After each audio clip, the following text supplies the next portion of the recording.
that if you go through Belvoir, the Woodlawn Cemetery is still there, but the church is here in Gum Springs. And you mentioned the Douglas Holland. Now, they bought one major tract of the division that West Ford did for his children.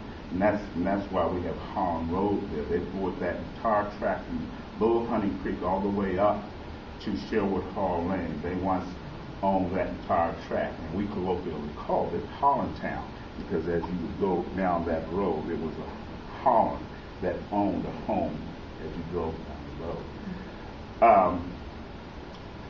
In regards to all of the components, and I basically reference Belvoir and the ownership of the property, and that sheer fact that the Quakers were the responsible elements in regards to the evolution of blacks within, as far as including West Ford. You had the Quakers who were very responsible elements in regards to the development of African Americans in the area.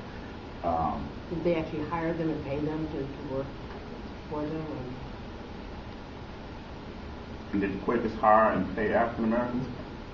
Well, they were instrumental in the educational elements. They, with Bethlehem starting its structure, or its institution, because Bethlehem was the first church and school in Gum Springs. Quakers were teachers there.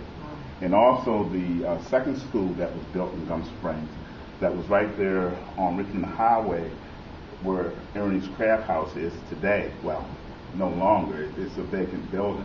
But the second school in Gum Springs was right at that location. And Gum Springs residents provided the property and built the school itself. But Quakers were the teachers at the school.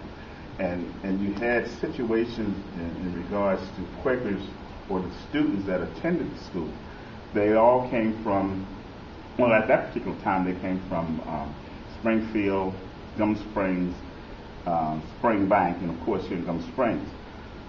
At that time, Gunston had a school, or Woodlawn. They had one at Woodlawn. Then evidently something happened to that one, and we ended up just having the one school here in Gum Springs where all of the residents, or the African Americans within the area, that came from Gunston, Springfield, Spring Bank, and of course here in Gum Springs, they all came to this area. This is where they had to attend school. And then with a continuation of education, they then had to go either to Washington, or they went to, a lot of the people here in Gum Springs either went to Washington or they went to Manassas to the Jenny Dean School, which was a school that was started by a slave as well. It was a sort of an Ivy League campus.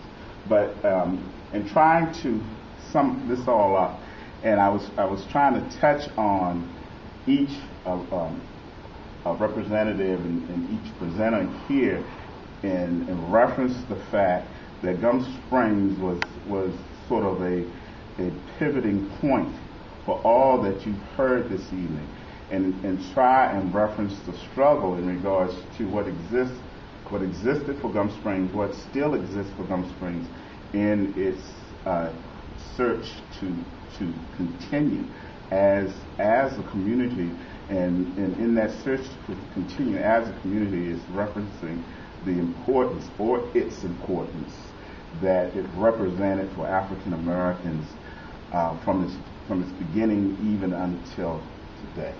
I thank you.